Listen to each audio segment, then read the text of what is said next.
Hey everybody. Oops, my microphone was over there. How are you? Welcome to Deborah Kobylt Live. And fun show today. In studio with me is Lois Robbins.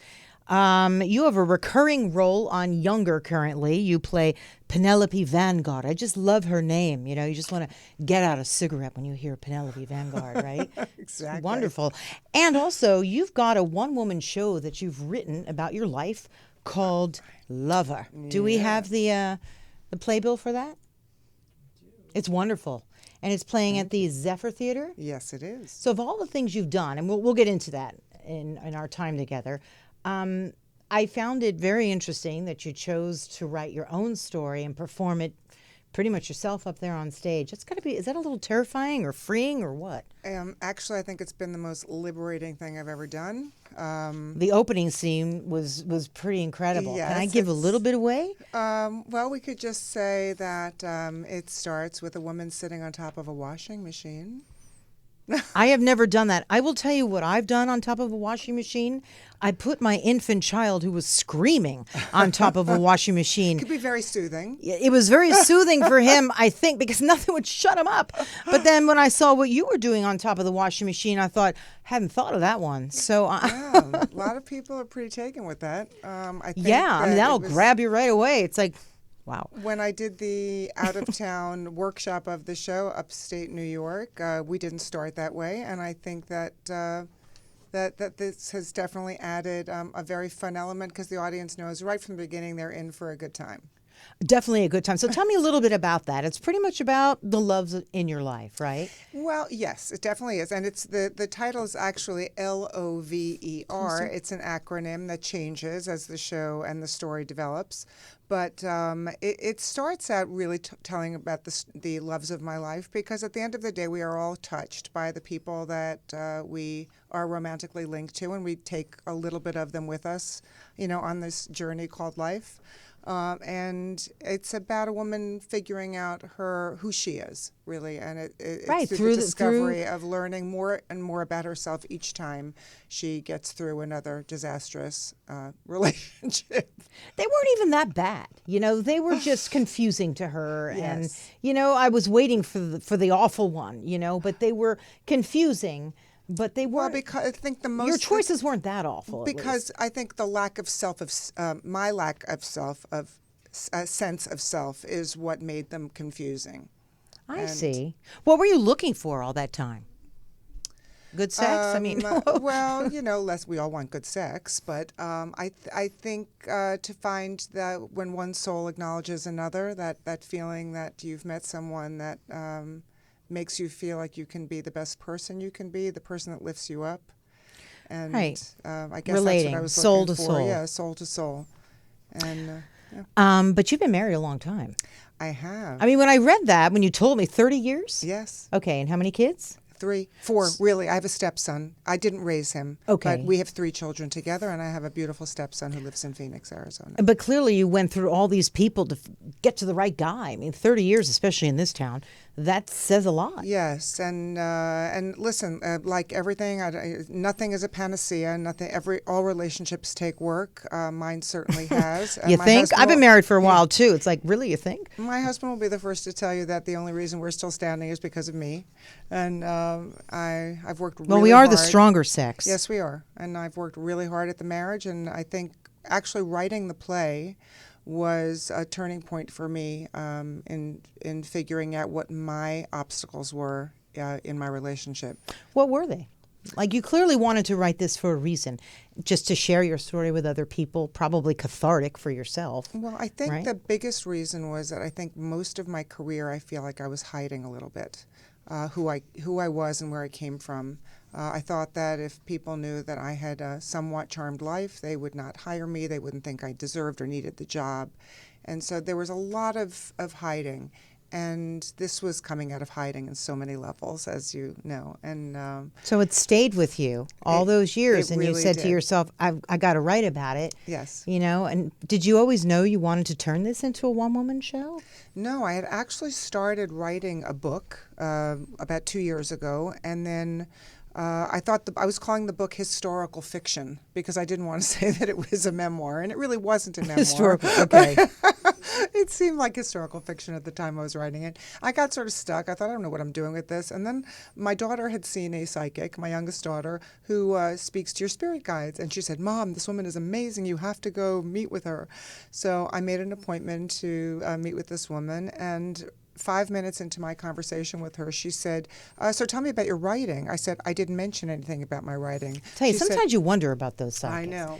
So she said, well, I'm here to tell you, your spirit guides are saying you seem to have started writing a book. It's not a book. You need to write a play. The play is about sex. It's about a woman's journey. Hence you know the how washing to write machine. that. Yes.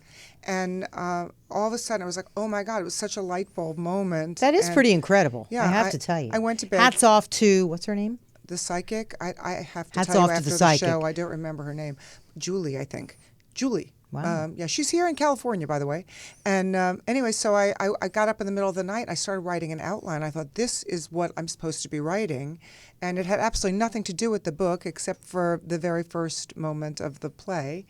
And then it just poured out of me in 4 weeks. I think a lot of people can relate to it, men and women, because, it's the dating cycle. Yes. From when you're a teenager on through to when you hopefully find the person that you want to spend your life with. Most people don't, and they end up going through it again once or twice. I mean, I'm still on round one, and I keep telling him. Lucky you. Yeah, just round one, He was lucky to find me early, and I don't know, dumb enough that I'm still there? I don't know. I'm sorry. He would find that funny, actually. But It's working. It's working for whatever reason. But Yes. It's tough. Relationships are tough. Yes, they are. They certainly are. You said it's evolved a little bit from the first time that you stepped on stage, right? You're changing The a little play. bit? Yeah. Play evolved a lot from that first workshop. I learned a lot. You learn a lot from the audience. Yeah. And I saw things that weren't working, things where the narrative needed to be clearer and why I was telling the story. I actually did a rewrite yesterday on the plane from New York to Los Angeles that I was thinking I might try and put in on Thursday, but I think I'm going to wait till it goes to New York in the fall. Right, and you were in New York doing Younger. Well, not this week. I was Oh. in New York actually visiting my mother, but I have been flying back literally every week. Yeah, almost every week I was talking to your publicist, And and that she is said, the no, she's craziest thing. Like, you decide you're going to do a play in Los Angeles, and then you get a call from your agent. You've booked a recurring role in Younger. you just figure it out. In the middle of rehearsal, I was flying back every week. It's been the time of my life. So I have tell to me say. about Penelope Vanguard. Penelope Vanguard. My husband Luca and I are described as being the Stephanie Seymour and Peter Brandt of the Younger world. And my storyline is really with Debbie Mazur's character, Maggie, although I've had an opportunity to work with Sutton, too. And it's just so much fun. I don't want to tell too much, but Maggie's character is she's an artist, and we give her the impression that we are going to launch her career. Notice you say impression in quotes.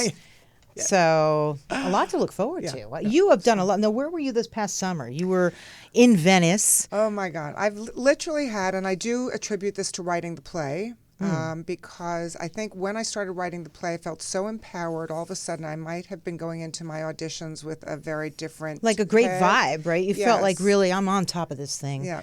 Yeah. So I booked a movie called The Aspirin Papers that was shot in Venice, Italy, with the most extraordinary cast. Okay, Vanessa Redgrave, right there. You got me. Okay, You've got and Jolie Richardson. and Jonathan Rhys-Meyers, Be Still My Heart.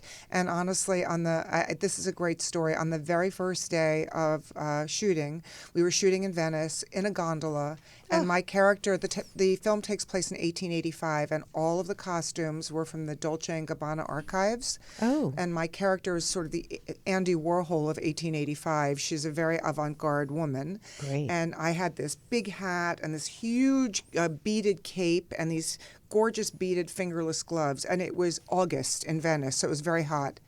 The costume people couldn't get into the gondola to help me, so every take, Jonathan would get into the gondola with me, adjust my cape, and help me put my gloves back on. I was swooning. I'm not going to lie to you. Tell me He about was it. extraordinary.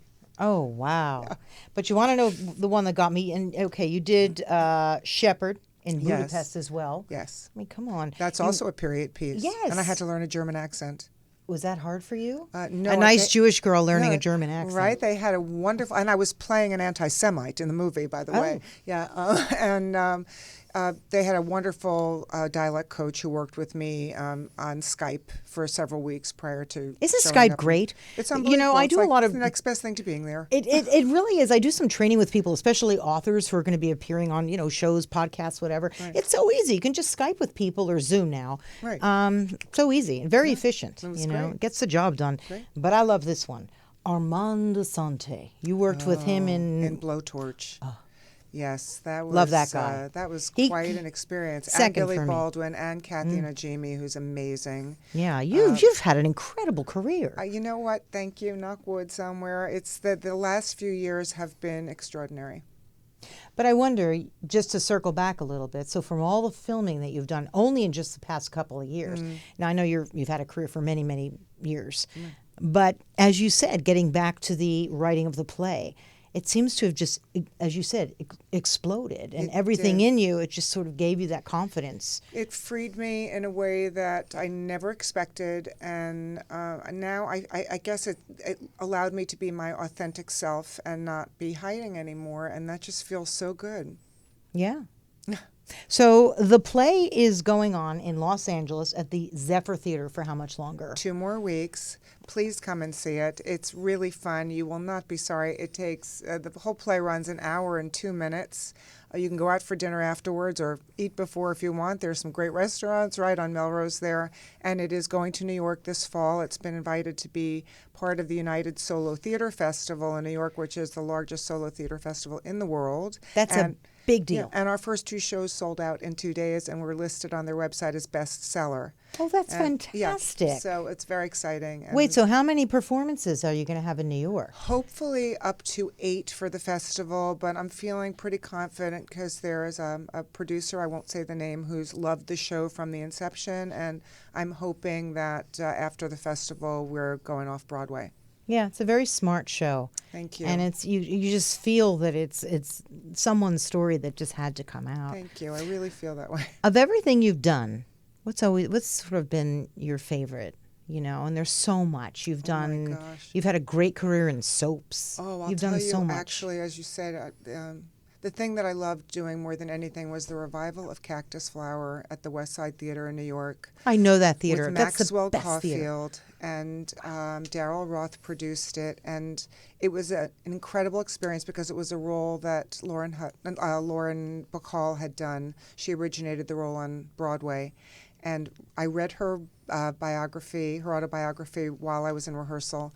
And I found out that she loved Zabar's and all these things at Zabar's, and I knew she lived in the Dakota. So I went to the Zabar's, I made up a basket, and I wrote her a note saying, I'm so thrilled to be reviving this role, and I hope that you can get to see it. And you know what, she was really not so well at the time, but she wrote me a personal note saying that she was so sorry she couldn't get to see it, but she was wishing me, good luck. How great beautiful. I'm legs. sure you framed that. I sure did. But doing that role and reviving that's such a wonderful play. you Abe stepped Burrows. into the shoes of greatness Oh my there. God, it was amazing, and it was the highlight. It was a highlight, and I have to say, and working with Jonathan was a highlight. I've had a lot of highlights, honestly. I really have. I feel very, very blessed. And you told me on the phone too, raising your kids. You said you were, you really enjoyed being a mom. So you've been a mom while you've done all this I too. sure have, and as I told you on the phone, they are my best productions ever. I feel very proud of my children. How old are they They're now? all doing great Are they in the things. business, your kids? My youngest daughter is a singer-songwriter, and she's doing unbelievably well. My son is going into the hospitality business, and he's in school right now in New York. He wants to open up cocktail bars. I'm very excited for him. And my eldest daughter left the music business on the business side and is now doing event planning. So if you're having a great party, her name is Olivia Wexler. She works for Stephanie Cove, and she is killing it in the event planning business. Any parting words that you'd like to share with everybody about this massive journey you've been on? Well, I always say life is about chapters, which is interesting that I've decided to write something, and every chapter is, a new beginning and a new ending. Sometimes the darkest ones, and I know it's hard to see this when you're in it, always can just send you in a direction to the best work ever. I mean, I will say that, I don't think LA is a particularly theater-going community. It seems to be hard. People don't love to go to these smaller theaters. I'm not talking about the Mark Taper. And everyone that has come, these are my parting words, everyone that has come has said, oh my goodness, I don't know why I don't go to the theater more often. It's just such a fun, entertaining, wonderful way to spend an evening. So I just encourage everyone to come out and have a good time. Be my guest. You can be my guest. You can say Lois sent me. There you go. No, I think you're right about that. I think we have a small theater community here, and hopefully it's growing. I'm one of those people who are trying to encourage that, because I think we have so much great stuff going on. So many yeah, great we really things do. happening. We do, and there's so many independent, plays that are out there that people are trying to produce at many, many different theaters, between here and Glendale and all the little towns nearby. So it's a thriving community. Yeah. Anyway, congratulations Thank to you. And I love meeting you. Yeah, I love meeting you as well. This is fun. Lois Robbins, L.O.V.E.R. And there's my information there. Make sure to go see it, and also watch her on Younger. Thank where you. you're amazing. And we'll see you next time. Bye.